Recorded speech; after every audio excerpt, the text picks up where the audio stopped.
भगवान समझ गए, महात्माओं ने सत्संग में आना बंद कर दिया। तो चेलों से पूछा कि महात्मा क्यों नहीं आते? बोले इन लोगों की एक गोष्ठी हुई है कि हम सब विवाह करना चाहते हैं लेकिन इतनी कन्याएं मिलेंगी कहां से। एक महात्मा ने कहा एक काम करो, क्या? बोले पहाड़ की शिलाएं ले आओ और एक एक शिला काट छांट कर नाक नक्शा बनाकर तैयार करो। एक दिन राम जी को बुला लेंगे और वो राम जी चरण छुलाते चले जाएंगे, सब शिलाएं सुंदर वधुएं हो जाएंगी। बोले बड़ा अच्छा विचार। से बोले महात्मा तो शिला की खुट-पुट कर रहे हैं। भगवान ने सोचा गलत संदेश चला गया, तो राम जी ने ये लीला ही इसीलिए रची। श्री सीता जी के वियोग की कल्पना, और राम जी लगे रोने और जोर जोर से रोए, जबकि पता है कि सीता जी कहाँ है। और जब राम जी को रोते सुना तो महात्मा बोले कौन रो रहा है? बोले राम जी रो रहे हैं। क्यों रो रहे हैं? बोले उनकी परिणीता सीता जी का हरण हो गया। महात्मा बोले तो क्या विवाह के बाद रोना भी पड़ सकता है? तो कहा कि जब भगवान रो रहे हैं तो तुम किस खेत की मूली हो? तो महात्मा ने बोले हटाओ हटाओ, ये शिलाएं फेंक दी। बोले ऐसे ही ठीक। और आगे जाके राम जी बहुत हंसे, उनको लगा कि हमारे रोने की लीला से इन महात्माओं का सदा सदा का रोना समाप्त हो गया। ये करुणा निधान भगवान की लीला है। और ये मेरी अपनी कल्पना नहीं, तुलसीदास जी ने लिखा है। बिंद के वासी उदासी तपोव्रत धारी, महाबिनु नारी दुखारे, गौतम तीय तरी तुलसी सुकथा सुनिभे मुनि वृंद सुखारे, हुई है शिला सब चंद्रमुखी पर से पद मंजुल कंज तिहारे, और कीनी भली रघुनायक जो करुणा करी कानन को पग धारे। तो भगवान की लीला है। आगे जटायु जी मिले, जटायु जी के माथे पर भगवान ने हाथ रखा, निरख राम छवि धाम मुख विगत भई सब पीर, और सीता जी का संदेश उन्होंने सुनाया। भगवान बोले कुछ दिन जीवित रहो। जटायु जी बोले कि नहीं। अच्छा नहीं रह सकते जीवित, मुझे नेत्रों में रखकर प्राण ही देना चाहते हो तो वरदान मांगो। मांगो वरदान प्रियतात बिछुरती बार देगो सब हारी, ये राम रुचि तुम्हारी में देंगे कहा आप रहा पास क्या तुम्हारे नाथ, देखूं महाराज को विराग भेषधारी में, जानते नहीं हो कौशलेश रमेश हूं मैं, अखिल भुवनेश बैकुंठ को बिहारी में। जटायु जी बोले क्या दोगे? अरे बोले ये तो मेरी लीला है, पर मैं बैकुंठाधिपति हूं। जटायु जी बोले सो तो सब ठीक, लेकिन गोद ले लिया या गृद्ध को विनीत याते, प्रभु की संपत्ति को भयो हूं अधिकारी मैं। जटायु जी ने देह त्याग किया अविरण भक्ति का वरदान मांगकर, और उनकी अंतिम क्रिया भगवान करते हैं। उसके बाद भगवान को कबंध आदि राक्षस तो मिले, पर एक ऐसा राक्षस मिला जिसकी सिर ही नहीं है। दुर्वासा ने मुझे श्राप दिया। भगवान ने कहा गंधर्व सुनो, मुझे ब्राह्मणों का विरोधी सहन नहीं होता। और वहां भगवान ने ऐसी बातें कही, पूजिए विप्रशील गुणहीना शूद्र न गुणगण ज्ञान प्रवीणा। बहुत लोगों को आपत्ति होती है, पर आपत्ति की कोई बात नहीं। रामचरितमानस की कथा का मर्म समझना चाहिए। भगवान ये किसे कह रहे हैं? उस कबंध को जिसके सिर ही नहीं है। और सिर क्या है? कि ब्राह्मण मुखमासीत बाहु राजन्य कृता, कहते श्लोक है। एक सज्जन हमसे बोले आपके हिंदू धर्म में, आपकी संस्कृति में शूद्रों को छूना पाप बताया, वे अछूत हैं, शूद्र अछूत हैं। हमने कहा ना, व्याख्या गलत हुई है। हमारी संस्कृति में शूद्र अछूत नहीं है। बोले इसका प्रमाण? हमने कहा जिस संस्कृति में चरण ही छुए जाते हो वहां शूद्र अछूत कैसे होंगे? शूद्र चरण है, या चरण ही छुए जाते हो और सिर रखा जाता है चरणों में। शूद्रो पदो भी जायते। समाज में तो ये चार वर्ण हैं, लेकिन भगवान ने शरीर में ये चारों वर्ण किए हैं। ये सिर ब्राह्मण का रूप है, सारा ज्ञान इसी को है। हाथ क्षत्रिय हैं, सिर पे लाठी मारे तो हाथ, पेट पर लाठी मारे तो हाथ, चरणों पर तो हाथ, ये क्षत्रिय। और उधर वैसे गुप्त है, ये गुप्ता जी, इनकी फैक्ट्री चलती रहती भीतर ही भीतर, और इनसे तीनों को शक्ति मिलती है, सिर को, हाथों को, चरणों को। और चरण शूद्र हैं जो तीनों वर्णों का भार उठाकर चाहे जहां चल देते हैं। यही चारों वर्ण हैं। अब यह मुख्य है और इसके आधार पर समाज में भी 4 वर्ण विभाजित हुए।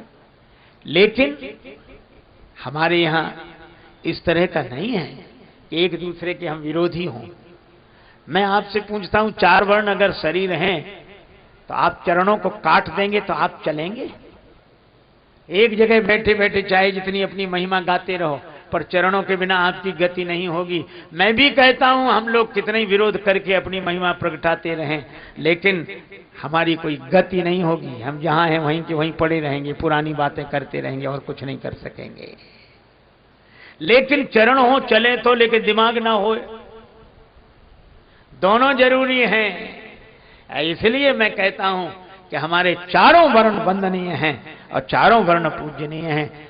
लेकिन ब्राह्मण की जो बात कही वो इसलिए कही, ज्ञान का सम्मान है। वो मान लो ईंटें सब समान है, मंदिर में लगी हुई हैं, लेकिन जो ईंटें मंदिर की ड्योढ़ी पर लग गई हैं, सिर तो वहीं टेकना पड़ता है, उससे क्या अंतर पड़ता है। इसलिए भगवान ने ऐसे आदमी को जो सिर ही नहीं रखना चाहता, समाज में ब्राह्मण को रहने ही न देना चाहे, तब भगवान ने कहा मोहि न सुहाय ब्रह्म कुलद्रोही। लेकिन तुलसीदास जी का समन्वय और समानता देखो। कबंध को गति देने के बाद भगवान गए कहां? ताहे दे गति राम उदारा, शबरी के आश्रम पद धारा। भगवान शबरी माता के आश्रम में गए और यहां कह रहे थे मोहि न सुहाय ब्रह्म कुलद्रोही, और शबरी माता से कहा, कह रघुपति सुन भामिनी बाता, मानो एक भक्ति कर नाता। मैं एक भक्ति के नाते को ही स्वीकार करता हूं और किसी नाते को नहीं। और इसीलिए मुझे लगता है कि हमारे यहां 3 हैं, धर्म, भक्ति और ज्ञान। हमारे पुराने महात्मा कहते थे, बाल का आदि अयोध्या का मध्य उत्तर का अंत, जो समझे सो पूरा संत। और मुझे लगता है इन तीनों में रामचरितमानस के 3 महिमामय सूत्र हैं। बालकांड के आदि में धर्म, प्रताप भानु के प्रसंग में ब्राह्मणों के ढंग से नहीं चला, ब्राह्मणों को अपने ढंग से चलाना चाहा, रावणत्व को प्राप्त हुआ। लेकिन धर्म में ब्राह्मण की प्रधानता है, ब्राह्मण के बिना जीवन धर्ममय नहीं होगा। पर एक सीमा है इनकी। दूसरा है संत, जहां संत की प्रमुखता है वहां ब्राह्मण की प्रमुखता नहीं है। तुम अपने क्षेत्र में काम करो, और संत की जहां प्रधानता वहां क्या मिलेगा? का ब्राह्मण के कारण जीवन धर्ममय होता है और संत के कारण जीवन भक्तिमय होता है। सो बिन संत न काहू पाई। और मुझे लगता है कि जब धर्म से धुलाई होती है जीवन की, तब भक्ति के रंग में मन रंग जाता है। यहां संत की प्रधानता है, यहां नियम की नहीं प्रधानता कि ऐसे बैठो वैसे बैठो, ये आसन डालो उधर देखो ना। ये धर्म के क्षेत्र में। भक्ति के क्षेत्र में भगवान, और मुझे लगता अनेक के बीच में कैसे रहो, इसके लिए धर्म का पाठ पढ़ो, और भक्त भगवान 2 के बीच में हम कैसे रहें, इसलिए भक्ति का पाठ पढ़ो। लेकिन तीसरा है ज्ञान। वहां न संत की चलती है न ब्राह्मण की, वहां गुरु की, बिन गुरु होए की ज्ञान। इसलिए अयोध्या कांड के मध्य में भरत जी हैं संत, संत के कारण भक्ति मिली, भगवान मिले। और उत्तर कांड के अंत में कागभूषुंडी प्रसंग में गुरु की महिमा है, गुरु का अपमान किया। तो ये तीनों चीजें जीवन में हो जाएं, हम ये तो देखें कि हम बात किसकी कर रहे हैं, धर्म की कर रहे हैं कि भक्ति की कर रहे हैं कि ज्ञान की कर रहे हैं। भाई अलग अलग जिले की है, अलग अलग जिले के बड़े शहर का अलग अलग स्वरूप होगा। तो धर्म का अलग स्वरूप है, भक्ति का अलग स्वरूप है, ज्ञान का अलग स्वरूप है, लेकिन इन तीनों की जरूरत है, तीनों की आवश्यकता है। तो मैं आपसे चर्चा कर रहा था कि भगवान धर्म का उपदेश करते हैं कबंध को, और भक्ति की महिमा बताते हैं शबरी माता को, और ज्ञान का उपदेश करते हैं दशरथ जी को।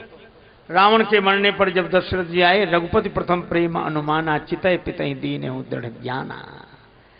तो इन सब की आवश्यकता है, कौन कहां कैसे है यह देखना चाहिए। भगवान शबरी माता के यहां आए और शबरी के बेरों का बड़ा वर्णन है।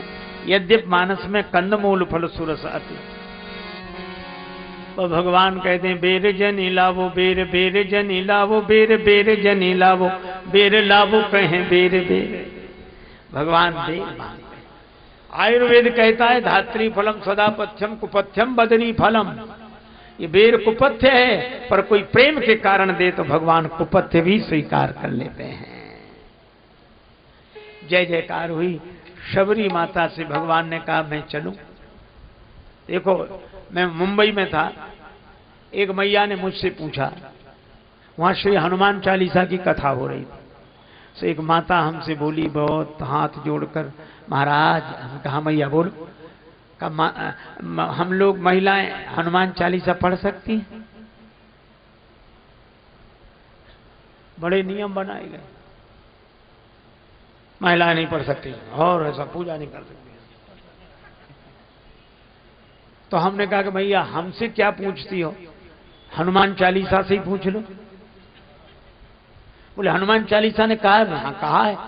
बोले क्या कहा है? हमने कहा हनुमान चालीसा में लिखा है जो यह पढ़े हनुमान चालीसा। तो जो का मतलब क्या है? पुरुष, ब्राह्मण। अरे महात्मा नहीं, जो यह पढ़े, जो पढ़े। वहां कहां नियम है? बोले हाँ ये तो ठीक है। हमने कहा कोई तुम्हें मना किया करे तो हनुमान चालीसा ही बता दिया करो कि ये लिखा है। तुलसीदास जी महाराज ने हनुमान चालीसा लिखा, उन्हें कोई आपत्ति नहीं है कि कौन पढ़े।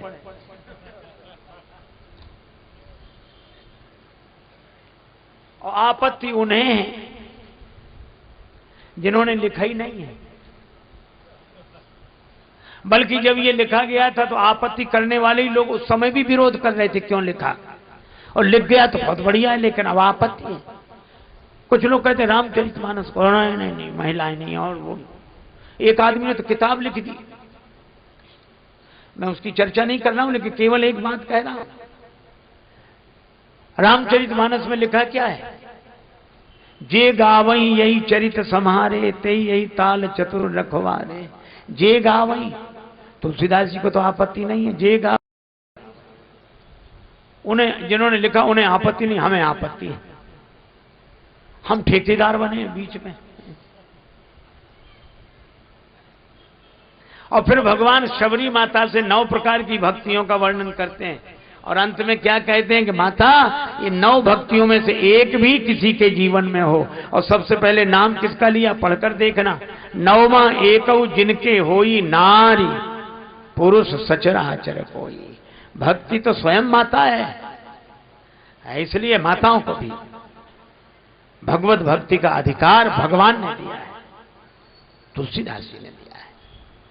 भगवान बोले मां मैं चलूं, शबरी बोली अभी नहीं, आपके पहले मैं चलूं। भगवान को देखते देखते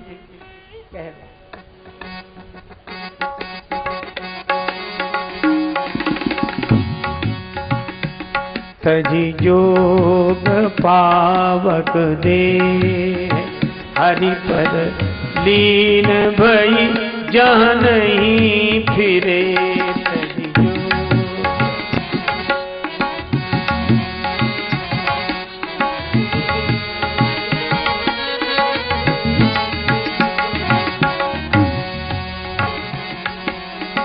तजी जोग पावक देह हरिपद, लीन भई जहाँ नहीं फिरे। तजी जोग पावक दे हरिपद, लीन भई जहाँ नहीं फिरे। तजी शबरी माता ने भगवान को देखते देखते देह का त्याग कर दिया। भगवान आगे बढ़े, ऋषिमुख पर्वत की ओर बढ़े। सुग्रीव जी ने देखा, भय लगा। श्री हनुमान जी से कहा कि आप जाकर देखो, आप समाचार देना। और यही मुझे लगता है कि भगवान को देखना हो तो सदगुरु की दृष्टि से देखना चाहिए। हनुमान जी ब्राह्मण रूप धारण करके गए, प्रणाम किया, पूछा कौन है आप जो क्षत्रिय रूप में विचरण कर रहे हैं? राम जी बहुत हंसे, मन ही मन। हनुमान जी भेष तो बड़ा अच्छा बनाया, हर कोई कह देगा कि बिल्कुल ब्राह्मण देवता हो, पंडित जी हो, ब्राह्मण हो, लेकिन इतनी बड़ी गलती कर दी कि साधारण आदमी भी कह देगा कि ब्राह्मण नहीं। क्यों? मुझे क्षत्रिय कह रहे हो सिर झुकाकर? वो ब्राह्मण कैसा जिसका सिर क्षत्रिय के आगे झुक जाए? ब्राह्मण कैसा जिसका सिर क्षत्रिय के आगे झुक जाए? बड़ा। हनुमान जी भी मन ही मन खुश हुए, बोले प्रभु आपको क्या लगता है? राम जी बोले बने बनाए ब्राह्मण हो, असली नहीं हो, असली नहीं हो, फसली हो। क्षत्रिय को देखकर सिर झुक गया, कैसे? काहे कि ब्राह्मण। तो हनुमान जी भी मुस्कुरा कर बोले ये तो ठीक है कि हम ब्राह्मण इसलिए नहीं लग रहे क्योंकि क्षत्रिय के आगे सिर झुक गया, लेकिन महाराज अगर हम ब्राह्मण नहीं है तो आप भी क्षत्रिय नहीं हो। बोले तुमने कैसे जाना कि हम क्षत्रिय नहीं है? हनुमान जी बोले वो क्षत्रिय कैसा जिसका सिर ब्राह्मण के आगे ना झुके? तो आपका भी तो नहीं झुका। तो अगर हम ब्राह्मण नहीं है, बने बनाए हैं, तो आप भी क्षत्रिय नहीं हो, बने बनाए हो। हम आपके भक्त का काम बनाने के लिए ब्राह्मण बनकर आए और आप धरती का भार उतारने के लिए क्षत्रिय बनकर आए। भगवान ने अपने को छिपाया, हनुमान जी ने पहचान लिया। उस जमाने की बात है जब संत भी छिपाते थे, भगवंत भी छिपाते थे। हनुमान जी भी अपने को छिपाए हैं, भगवान भी अपने को छिपाए हैं। हनुमान जी ये स्वीकार नहीं कर रहे कि हम संत नहीं, हम नहीं, और भगवान भी छिपाए हैं। आनंद ही और था, तब अब जमाना बदल गया है, कोई बात नहीं, बदलता रहता है। पहले छिपाते थे, आजकल छपाते हैं, बस ज्यादा अंतर नहीं, थोड़ा मात्रा इधर की उधर हो गई। एक महात्मा से किसी ने कहा कि महाराज आप अपनी जीवनी बताओ, जीवनी लिखा। तो महात्मा बोले अभी से क्या लिखते हो जीवनी?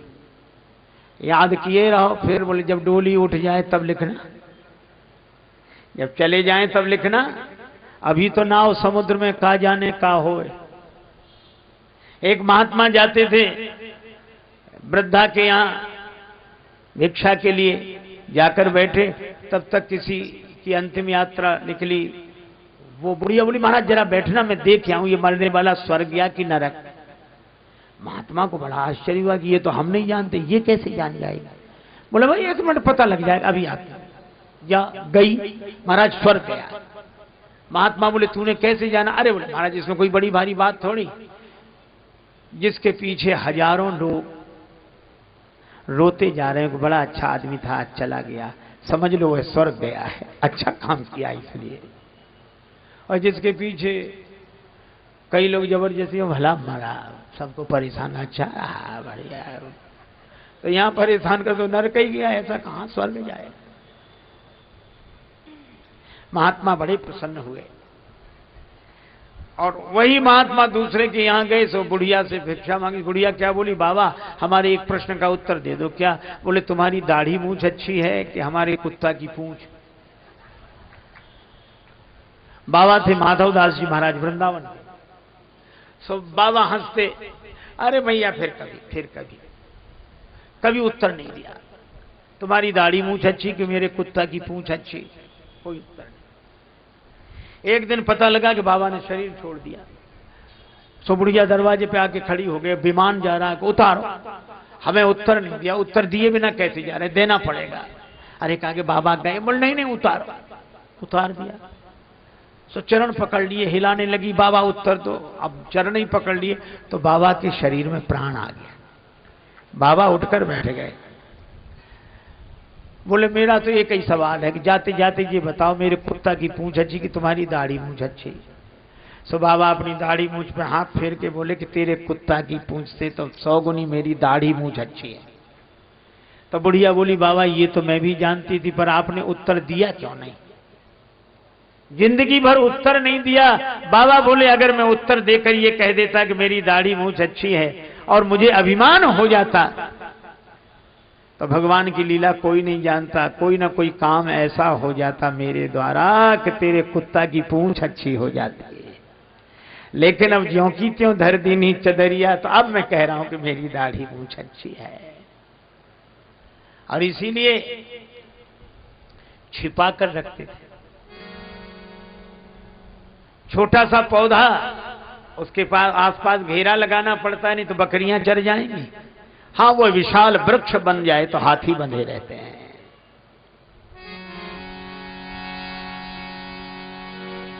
भगवान ने अपने को छिपाया, हनुमान जी ने चरण पकड़ लिए। कैसे पहचाना? बातचीत से नहीं, फिर आपको देखा तो लगा कहीं देखा है, कहां? हृदय में। तो सिर झुकाकर हृदय में बैठे राम जी को देखता था, कभी सिर उठाकर सामने खड़े राम जी को देखता था। प्रणाम का तो बहाना था, फोटो मिला रहा था। जब फोटो मिल गया तो चरणों में गिर गया। जो भीतर वही बाहर, जो बाहर वही भीतर। भगवान ने कहा कि हे ब्राह्मण देवता, अपनी कथा सुनाओ। हनुमान जी बोले, हमारी क्या कथा होगी, हमारी तो व्यथा है। कथा भगवान की हो सकती है, आपकी होगी। भगवान बोले तो व्यथा सुनाओ। हनुमान जी बोले, व्यथा बची नहीं है। आपके दर्शन के बाद भी अगर व्यथा बची रहे तो आपके दर्शन की महिमा ही क्या है। तो किसी की व्यथा सुनाओ।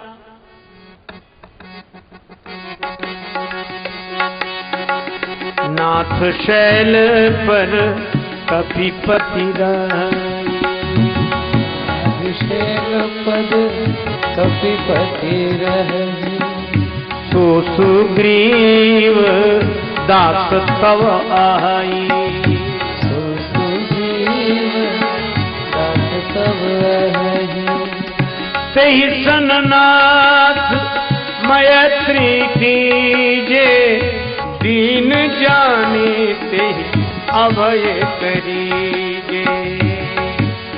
दीन जाने तेहि अभय करीजे।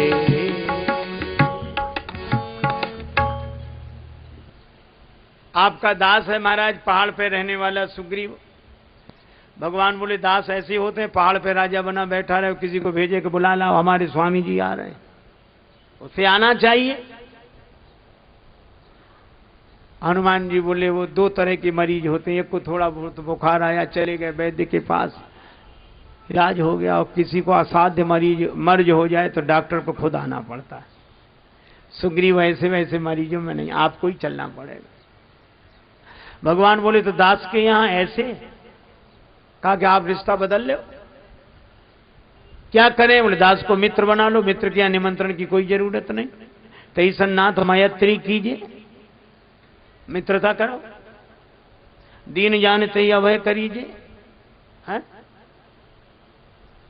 मैत्री। भगवान ने कहा, फिर दास की जगह तो खाली हो जाएगी। हनुमान जी बोले, यही तो हम चाहते कि दास की जगह खाली हो जाए। क्यों? बोले, दास की जगह दास को दे दो, सुग्रीव को मित्र बना लो। हनुमान जी ने अपनी पीठ पर भगवान को बिठाया। आप चित्रों में देखते हैं, उनके कंधे पर बैठे श्री राम लक्ष्मण। हनुमान जी उड़े। भगवान बोले, बड़ा डर लगता है, एक तो तुम पवन पुत्र पहाड़ की चढ़ाई गिरोगे तो हमको भी लेकर गिरोगे। हनुमान जी बोले, जब किसी के कंधे पर बैठकर कोई डरता है तो दोनों आंख मूंद कर उसका सिर पकड़ लेता है कि तुम्हारे ही सिर पड़े, चाहे गिरावो चाहे पहुंचावो। आप ऐसे ही करो। भगवान ने नेत्र बंद करके हनुमान जी का सिर पकड़ा। लक्ष्मण जी ने भी वैसे ही। हनुमान जी ने दोनों के चरण पकड़कर हृदय से लगा लिए। कहा कि प्रभु, अब आप निश्चिंत हो जाओ, अब आप नहीं गिरेंगे। आप तो तब गिरेंगे जब हम गिरेंगे। तो तुमने कैसे जाना कि तुम नहीं गिरोगे? हनुमान जी बोले, जिसके माथे पर आपने हाथ रख दिया हो, अगर वो भी गिरेगा तो बचेगा कौन? हनुमान जी लेकर आए। तब सुग्रीव राम कहूं देखा, पावक साखी देय कर जोरी प्रीत दृढ़ाए। अग्नि को बीच में रखकर सुग्रीव जी की राम जी की मित्रता कराई। लक्ष्मण जी ने कहा, सुग्रीव तुम लकड़ी की तरह, राम जी अग्नि की तरह लकड़ी समर्पण कर रही है, अग्नि लकड़ी को अपना रूप बना रही है। पर राम जी बोले, तीसरे को भूल गए। आग लकड़ी दोनों पवन के बिना नहीं मिल सकते। तो जैसे पवन के बिना आग लकड़ी नहीं मिल सकते, इसी तरह पवन कुमार के बिना सुग्रीव और राम जी नहीं मिल सकते। पर हनुमान जी बोले महाराज हम बीच में नहीं हैं। फिर कौन है बीच में? हनुमान जी बोले बीच में तो वो है जो पावक के बीच में है। पावक के बीच में कौन है? हनुमान जी बोले आपने ही कहा था जानकी माता से तुम पावक मां करो निवासा। तो पावक के बीच में जो जानकी माता है उनके कारण राम और सुग्रीव मिले हैं। जय जयकार हुई और हनुमान जी ने तो तुम उपकार सुग्रीव वही कीना राम मिलाय राजपद दीना। उपकार सुग्रीव वही कीना राम मिलाय राजपद दीना। सुग्रीव जी को राज्य दिलाने वाले हनुमान जी, सुग्रीव जी के कहने से जानकी माता को खोजने वाले हनुमान जी, और उन खोजने वालों में समुद्र किनारे सब ठहर गए पर समुद्र पार जाकर जानकी जी का पता लगाने वाले हनुमान जी।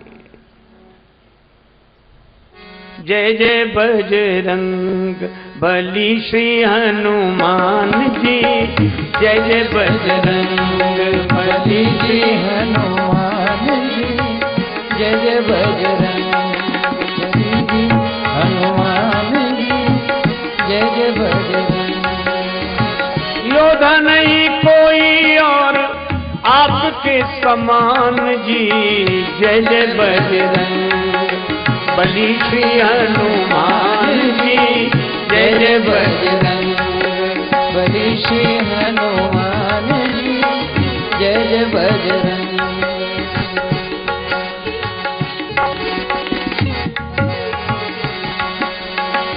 जय जय बजरंग बली श्री हनुमान जी। जय जय बजरंग।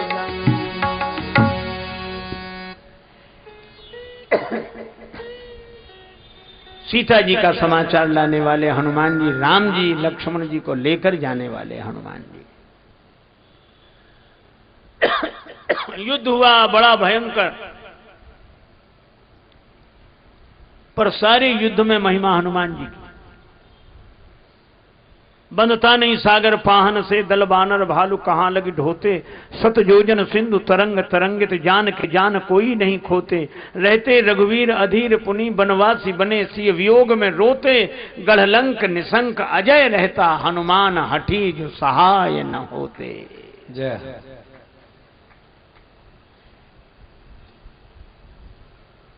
श्री लक्ष्मण जी के मूर्छित होने पर वैद्य को लाने वाले हनुमान जी, संजीवनी बूटी लाने वाले हनुमान जी, सदगुरु को लाने वाले हनुमान जी, औषधि को लाने वाले हनुमान जी। रास्ता भटक गए, जाना था लंका, पहुंच गए अयोध्या। एक सज्जन बोले हनुमान जी भी रास्ता भटक जाते हैं। हमने कहा हनुमान जी रास्ता भी भटकते हैं तो अयोध्या पहुंचते हैं। भरत जी ने बाण चला दिया, हनुमान जी राम राम कहकर गिरे। भरत जी ने बिना फल का बाण चलाया, मानो संकेत था कि बाण हमारे हाथ में, फल भगवान के हाथ में।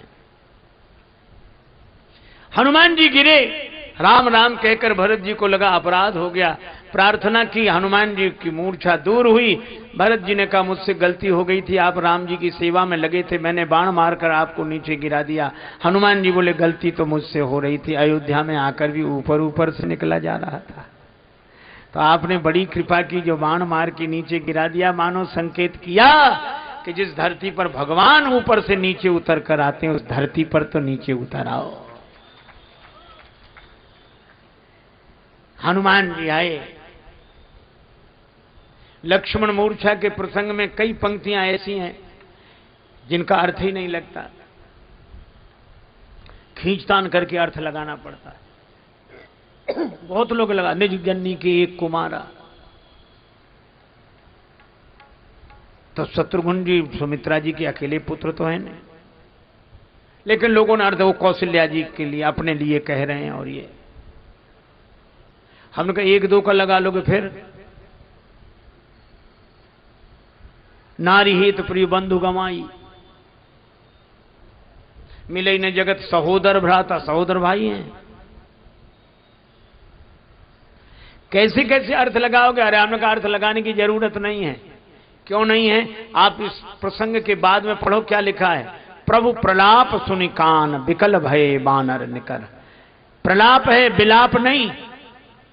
दुख की दोनों अवस्थाएं हैं, पर विलाप तब जब आदमी को होश रहे कि मैं क्या कह रहा हूं, और प्रलाप तब जब दुख की इतनी अति हो जाए कि होश ही न रहे कि क्या कह रहा हूं। भगवान के दुख की वह दशा है कि विलाप नहीं, प्रभु प्रलाप सुनिकान, और प्रलाप तो अनर्गल होता ही है। विकल भये बानर निकर आए गए हनुमान, जिम करुणा महावीर रस। वैद्य ने उपाय किया, लक्ष्मण जी की मूर्छा दूर हुई, भगवान ने हृदय से लगाया। लक्ष्मण, मेघनाद ये बाण तो विभीषण जी पर मार रहा था, तुम क्यों आगे हो गए? विभीषण जी से तुम्हारे विचार नहीं मिलते? प्रभु आप ठीक कहते हैं, मुझे विभीषण जी से लेना देना नहीं था। फिर जब विभीषण शरण में आए थे तो आपने कहा था, जो सभीत आवा सरनाई, रखियों ताही प्राण की नाई। तो मुझे लगा कि विभीषण जी आपके प्राण की तरह, और मेघनाद ने जब बाण का प्रहार किया तो मुझे लगा कि भगवान के प्राण पर बाण का प्रहार हो रहा है, और आपके प्राण पर बाण का प्रहार हो, ये लक्ष्मण कैसे सहन कर सकता है, इसलिए मैं आ गया। भगवान ने हृदय से लगा लिया। फिर भगवान कुंभकर्ण को मारने गए। इसका अर्थ यह है कि काम मेघनाद है, काम तब मिटेगा जब ज्ञान के द्वारा देहाभिमान मिटे। देहाभिमान का कुंभकर्ण मिटा, तब लक्ष्मण जी के द्वारा मेघनाद मरा, और अंत में राम जी रावण का वध करते हैं। रावण ने जिंदगी भर राम नहीं कहा, मौका भी आया तो नहीं कहा। कौतब सिन के बात बहोरी, लघु तापस कर बाग बिलासा, अंगद जी का तो प्रभु नारी विरय बलहीना, नाम नहीं लिया। शंकर जी भी सोचते थे कि अच्छा चेला मिला, मंत्र याद नहीं है इसे, लेकिन जिंदगी भर तो नहीं लिया। भगवान का अंतिम बाण लगा तो डोली भूमि गिरत 10 कंधर, और क्या बोला रावण? कहा राम रन हथों पचारी, राम कहा। शिव जी बोले कि चलो, चेले ने दीक्षा सफल तो कर दी। हमारे यहां कहा गया है कि जीवन में अगर कोई कुछ न कर पाए, अंत में राम कह ले तो उसका उद्धार हो जाता है। कई लोग खिल्ली उड़ाते हैं इस बात की। क्या कहते मालूम? ये बेकार की बात है, मन को लुभाने की बातें हैं, कुछ नहीं होता ऐसा। जिंदगी भर पाप करो, अंत में राम कह लो तो कल्याण हो जाए ना। झूठी बातें, और जो झूठ नहीं कहते वो भी लिखा है। लेकिन चलो ठीक है भाई, इस नाम से किसी तरह आदमी लग जाता है कोई। लेकिन मैं आपसे कहता हूं कि मैं दावे के साथ प्रतिज्ञा पूर्वक कहता हूं, ये बात 100% से भी अधिक सत्य है। कैसे? बोले ये कैसे कहते हैं आपके एक बार राम कहने से कल्याण हो जाएगा? हमने कहा हम तुमसे पूछते हैं, जरा हमें एक बात बताओ। बोले क्या? हमने कहा विद्यार्थी साल भर ना पढ़े, गैर हाजिर रहे, और अंत में परीक्षा देते समय बगल वाले की सही नकल करके लिख दे कॉपी में, तो पास माना जाएगा कि फेल? तो जब अंत में परीक्षा के दिन सही लिखने वाला पास हो जाता है, तो अगर अंत में सही नाम लेने वाला का उद्धार हो जाए तो कौन सा आश्चर्य है। इसलिए पर हमारी बुद्धि उल्टी, हम अर्थ ही अलग लगाते हैं। एक सज्जन हमसे बोले कि युधिष्ठिर जी को आप धर्मराज कहते हैं? हमने कहा वो धर्मराज हैं। अरे बोले काहे कि धर्मराज अच्छे आदमी भी नहीं है। हमने कहा क्यों? जुआ खेल गए, पत्नी को दांव पे लगा दिया, ये धर्मराज के लक्षण है? धर्मात्मा भी नहीं, बेकार। हमने उनसे कहा एक बात बताओ, कोई विद्यार्थी परीक्षा दे रहा हो, 100 नंबर का परीक्षा हो, और उसमें उसके 75 नंबर आ जाए, 25 ना आए, तो पास माना जाएगा कि फेल? बोले पास माना जाएगा। हमने क्यों, 25 तो नहीं आए? अरे बोले नहीं, अधिक तो है उसके, 75 बहुत है, अच्छे नंबरों से पास है। तो हमने कहा कि इसी तरह युधिष्ठिर जी धर्मराज हैं। बोले कैसे? हमने कहा जो जुआ खेल गए, जो तुम्हें बात ठीक नहीं, उतने नंबर काट लो, उतने नंबर काट के देखो जिंदगी कैसी है। बड़े बड़े महापुरुषों में भी दोष देखते हो, एक दोष पे वो विश्वामित्र ऐसे, वो ऐसे, वो उनके द्वारा ऐसे हो गया, वो इनके। अरे वो इन महापुरुषों की कृपा है कि अपनी जीवनी को प्रकट करके लिखा। और आप हल्दी की गांठ पे पंसारी की दुकान खोलते एक जरा सी गलती पे 1,00,000 वर्ष की तपस्या भूल जाओगे विश्वामित्र जी के। भगवान ने उन्हें गुरु बनाया है। इसी तरह ऐसा नहीं कि हमारे ग्रंथों में ऐसे ही सब लिखा है, नहीं, एक बार भी नाम ले ले उसका उद्धार हो जाता है। रावण का हुआ उद्धार। रावण से पूछा कि जिंदगी में काहे को नहीं लिया? रावण बोला गलत आदतें थी, क्या नाम लेते, स्वभाव बदल नहीं सकता था। राम का नाम ले गलत काम करें तो हमने कहा नाम ही नहीं लेते, लेकिन अब गलत काम करने की नहीं रही, अब राम कहकर जा रहा हूं पार। रावण का उद्धार हुआ। भगवान श्री जानकी जी को बुलाते हैं, विभीषण जी का राज्य तिलक होता है। मंदोदरी आई, डोली में बैठकर बड़ी बातें सोच रही है, पता नहीं मेरे साथ राम जी क्या व्यवहार करेंगे। लेकिन राम जी ने देखा डोली आ रही, विभीषण जी से कहा कौन का? मंदोदरी। भगवान राम उठकर खड़े हुए, मंदोदरी ने डोली का पर्दा हटाया। राम जी खड़े थे, हाथ जोड़कर प्रणाम किया, मैं माता मंदोदरी को प्रणाम करता हूं।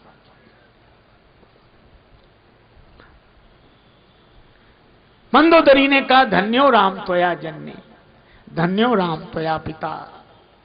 राम तुम्हारी माता धन्य है, राम तुम्हारे पिता धन्य है। यह है श्री राम। विभीषण जी को राज्य दिया, कुछ भी नहीं दिया। और एक बात जो भगवान ने विभीषण जी से कही, हम लोगों के मतलब की है। हालांकि हिसाब लगा है कि इतने साल यहां रहो, फिर इतने साल बाद घर छोड़ो, फिर ऐसा करो, ये है। पर भगवान ने विभीषण जी से कहा कि तुम घर कभी मत छोड़ना, नहीं छोड़ना, करे कल्प भरी राज, तुम राज्य करना एक कल्प तक। विभीषण जी बोले यही करते रहेंगे तो आपका भजन कब, कहां, कैसे करेंगे? भगवान ने कहा कोई जरूरत नहीं, करे कल्प भरी राज तुम, पर एक काम करना, राज्य करते रहना, पर मोहि सुमरे हो मन माहे, मेरा स्मरण करना। पुनि मम धाम पाई हो जहां संत सब जहां है। तुम्हें वही गति मिलेगी जो संतों को गति मिलती, मेरा स्मरण करना। भगवान विमान में बैठकर विभीषण जी आदि वानर वीरों को लेकर पधारे। श्री रामेश्वरम में प्रणाम किया। संत महात्माओं के आश्रम में होते हुए विमान गंगा किनारे आया। मुझे पूजा करनी थी, जानकी माता ने कहा, विमान उतार दिया गया। भगवान ने हनुमान जी को भेजा। श्री भरत बैठे, अवधि यही है अवधेश बचनों की, और अवधि यही है अवधेश पद पाने की, अवधि यही है प्रभु के अवध आने की, न आए तो अवधि है हमारे प्राण जाने की। उसी समय हनुमान जी ने आकर समाचार दिया, रिपुरण जीत सुजसुर गावत, सीता अनुज सहित प्रभु आवत। हनुमान जी की बात सुनकर भरत जी ने आंख खोली, हनुमान जी को देखा। भैया तुम कौन, इतनी सुंदर संदेश देने वाले? मैं हनुमान। भरत जी ने हृदय से लगाया, और हृदय से लगाकर बोले, हनुमान क्या तुम सचमुच हनुमान हो? मैं आपने मिल चुका हूं, आपने पहचाना नहीं? नहीं नहीं, मेरे नेत्र कहते हैं कि तुम हनुमान हो, पर जब तुम्हें हृदय से लगाता हूं तो ऐसा लगता है जैसे राम जी मुझे मिल गए हों। मिले आज मोहे राम प्रीति। तुम्हारे मिलने से राम जी के मिलने का भान होता है। क्यों ना हो जास हृदय आगार बसहि राम सरचाप धर। भगवान ने सोचा विमान में बैठकर बाद में चलेंगे, पहले हनुमान में बैठकर चलें, भरत से मिलन हो जाए। अयोध्या में पूरी तैयारी, माता सगुन मना रही है। भरत जी सहित कुछ लोगों ने समाचार दिया। अयोध्या के लोग उमड़कर बाहर आ गए, आकाश की ओर देख रहे हैं। 14 दिन बाद पूर्णिमा का चंद्र आता है।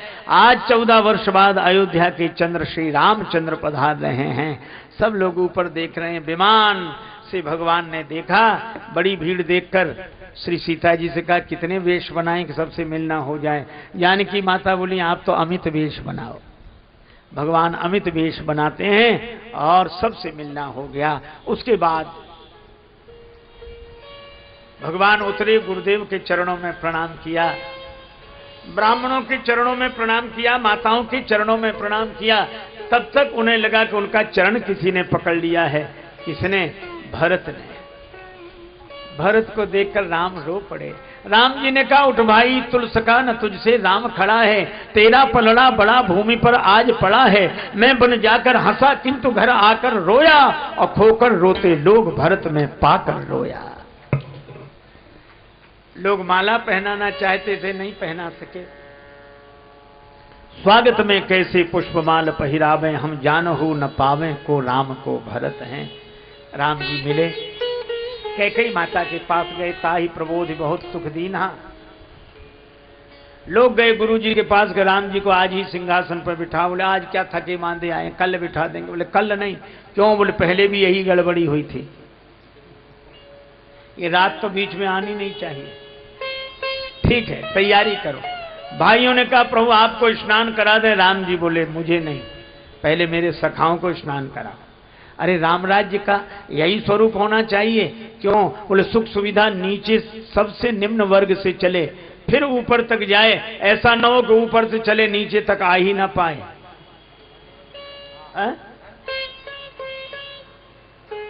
सखाओं का स्नान।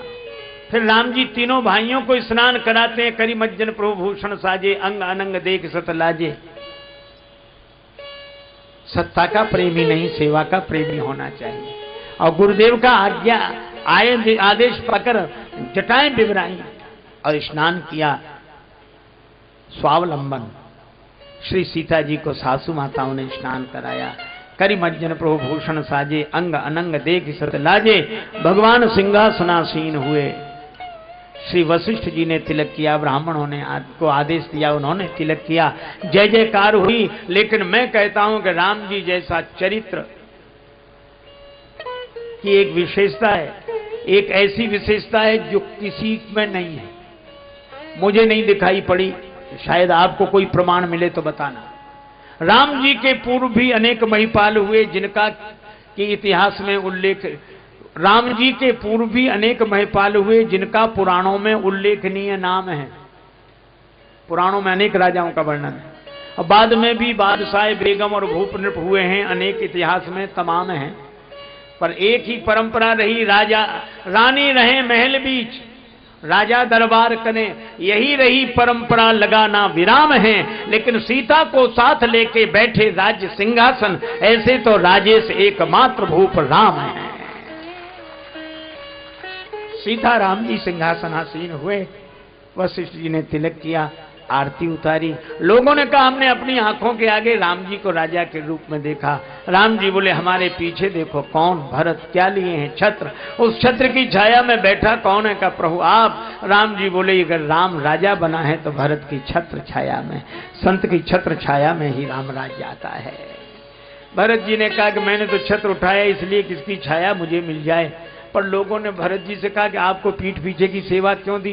मैं कुटिल हूं, पापी हूं, पर भगवान ने दूर नहीं किया, पीछे तो रखा। और राम जी से कहा क्यों? राम जी बोले जब कोई किसी से हार जाता है तो पीठ दिखा देता है, मैं तो भरत से हार गया हूं इसलिए पीठ दिखा दी। ऐसे ये श्री सीता राम जी की जो पावन कथा, राम राज्य हुआ हम लोगों के बीच में। अब हमारे श्री भैरूलाल जी आपको कुछ सूचनाएं देना चाहते हैं, वो सूचनाएं सुनो। उसके बाद भगवान नाम संकीर्तन के साथ वाणी को विराम दिया जाएगा। और आप सभी के प्रति, ऊपर नीचे बैठे हुए सब के प्रति, संत महापुरुषों के प्रति भगवत भाव से सादर प्रणाम। सिय राम मैं सब जग जानी, करो प्रणाम जोर जुग पाने। और आप एक ही आशीर्वाद मुझे दें, सीता राम चरण रति मोरे, अनुदिन बढ़ाओ अनुग्रह तोरे। अब श्री भैरूलाल जी के द्वारा सूचनाएं। गुरुदेव भगवान की जय, संत भगवान की। महाराज श्री के विनम्र निवेदन पर राम कथा के अवसर पर वृंदावन में जो आश्रम का निर्माण हो रहा है, सबने अपने मन के द्वारा, अपने भावनाओं के द्वारा, अपनी श्रद्धा के द्वारा जो कुछ दिया है मैं आपके सामने पढ़कर सुना रहा हूं। 21,000 रुपए श्री सुभाष चंद्र जी व्यास द्वारा, 21,000 रुपए श्री योगेश चंद्र जी शर्मा सन ऑफ श्री लक्ष्मीनारायण जी शर्मा भोपालगंज द्वारा, 11,000 रुपए द्वारका प्रसाद जी पांडे सुभाष नगर द्वारा, 11,000 रुपए श्री थान सिंह जी भंडारी आर के कॉलोनी द्वारा, 11,000 रुपए श्री किशोर कुमार जी सोमानी बापू नगर द्वारा, 11,000 रुपए जमुना प्रसाद जी रजनीश जी इंदौर व्यास इंदौर द्वारा, और 11,000 रुपये जगदीश चंद्र जी जोशी गंगापुर वाले शास्त्री नगर जो पहले यजमान रह चुके हैं उनके द्वारा 11,000 रुपये पूरन चंद जी लवानिया श्री जेके लवानिया आरसी व्यास कॉलोनी द्वारा 11,000 रुपये साकेत रामायण मंडल भीलवाड़ा श्री नवलजी भारद्वाज द्वारा 11,000 रुपये श्री ओपी सेन साहब आर के कॉलोनी द्वारा 5,250 रुपये श्री सावरमल जी शर्मा बालाजी मंदिर बालाजी मार्केट द्वारा 1,100 रुपये श्री यूएस जी व्यास सुभाष नगर द्वारा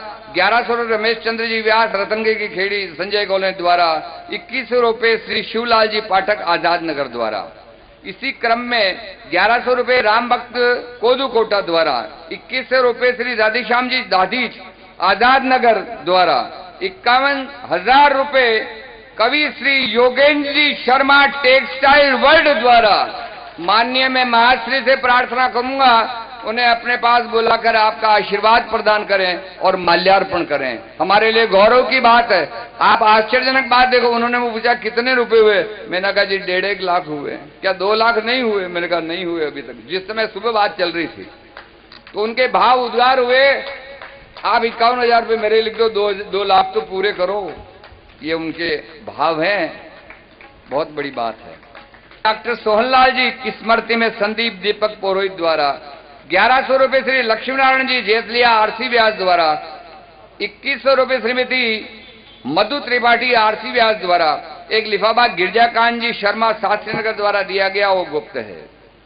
1,100 रुपये संदीप जी दीपक जी पुरोहित द्वारा 2,100 रुपये श्रीमती कमलाबाई श्री भंवरलाल जी डिकेन नीमच द्वारा 1,100 रुपये श्री देवकी नंदन जी शर्मा तिलक नगर द्वारा और अंत में 21,000 रुपये 4 बजा नाथ के नाम से भाई साहब ने दिए हैं। वो कहे मेरा नाम गुप्त रखना उनकी महानता है, बहुत बड़ी बात है कि देखकर भी आप अनाम रहना चाहते हैं, बहुत बड़ी महानता है। इसी प्रकार से 1,100 रुपये श्री बिट्टल दत्त जी शर्मा दुर्गेश जी शर्मा देवली वाले द्वारा इस प्रकार की सेवाएं हुई है और कुछ राशि अभी तक चल रही है। मुझे ऐसा लगता है करीब 2,35,000 रुपये तो हो गए और गाड़ी आगे बढ़ने वाली है। धन्यवाद बाबू। कहीं आपको शुभ नाम श्री शिवरतन जी महेश्वरी द्वारा 1,100 रुपये भेंट हुए हैं। अभी लोगों की भावना बन रही है, मैं जान रहा हूं कि अभी तो और ये थैले में पैसा आने वाला है। आपका भी साधुवाद। और जिन्होंने इतनी बड़ी सेवा की है महाराज के इस निर्माण में, मैं उनसे भगवान से प्रार्थना करता हूं, श्री राम सरकार से, कि आपके घर में हमेशा सुख शांति बनी रहे।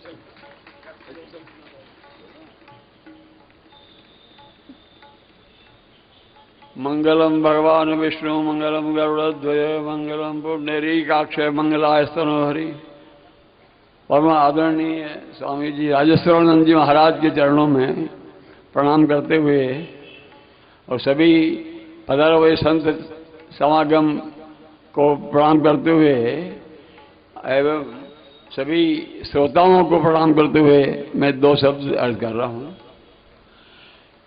ये आयोजन भगवत कृपा से, प्रभु कृपा से, महाराज जी के आशीर्वाद से हुआ और इसमें जिन जिन साथियों का सहयोग रहा उन सभी का मैं आभार प्रदर्शन करता हूं और प्रभु उन्हें अपने उन्नति प्रदान करे, चरणों में रति प्रदान करे।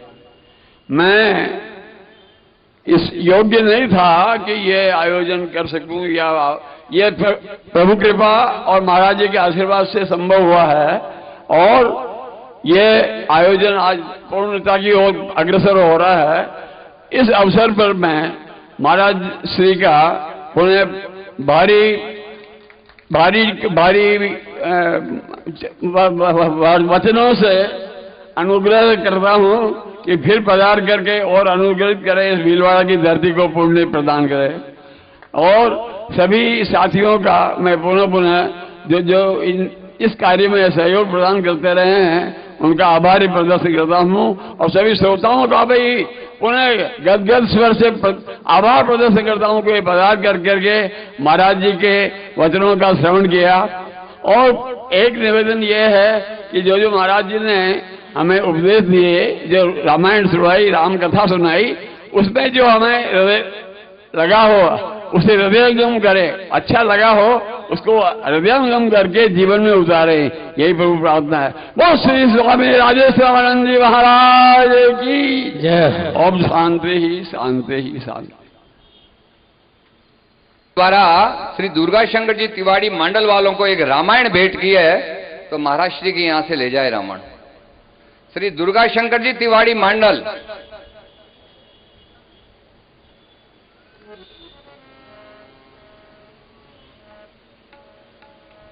जरा जल्दी पधारे, समय का ध्यान रखें ना।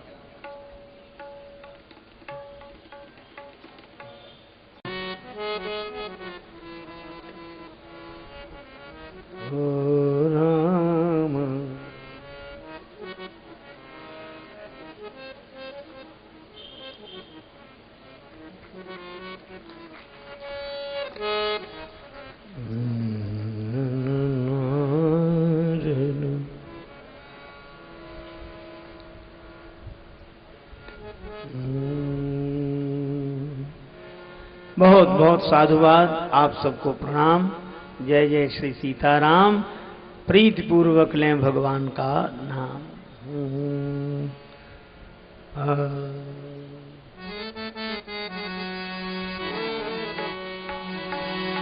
हरे राम राम राम सीताराम राम। हरे राम राम राम सीताराम राम राम। हरे राम राम राम सीताराम राम राम। हरे राम राम राम सीताराम राम राम। हरे राम राम राम सीताराम राम राम। हरे राम राम राम सीता राम राम राम। हे राम राम राम सीताराम राम राम। हरे राम राम राम सीताराम राम राम। हरे राम राम राम सीताराम राम राम। हरे राम राम राम सीताराम राम राम। हरे राम राम राम सीताराम राम राम। हरे राम राम राम सीताराम राम राम। हरे राम राम राम सीताराम राम राम। हरे राम राम राम सीताराम राम राम। हरे राम राम राम सीताराम राम राम। हरे राम राम राम सीताराम राम राम। सीताराम राम राम। सीताराम राम राम। सीताराम राम राम राम राम राम राम राम राम राम राम। श्री सीताराम जी महाराज की जय हो। सिय सिय सुमिरत राम जू सिय सुमिरत श्री राम। जुगल नाम राजेश जपि भगत लहें विश्राम। श्री हनुमान जी महाराज की जय। आप कुछ सुने श्री भैरूलाल जी बोल। प्रसन्नता की बात मैं ये बता रहा हूँ कि जो नाम मैंने लिए वो तो है ही है, पर की दयामयी जनक दुलारी की। सिंहासन सोहे युगल सरकार। सिंहासन सोहे युगल सरकार। परस पर हंसिए हरत हर बार। परस पर हंसिए हरत हर बार। मधुर कुछ बोल लेत मन डोल। ललित छवि प्रीतम प्यारी की। दयामयी जनक दुलारी की। आरती अवध बिहारी की। दयामयी जनक दुलारी की। पलोटत पाए अंजनी लाल। पलोटत पाय अंजनी लाल। निरखि पद पंकज होत निहाल। निरखि पद पंकज होत निहाल। कहत रघुराई धन्य सेवकाई। पवन सुत गिरिवर धारी की।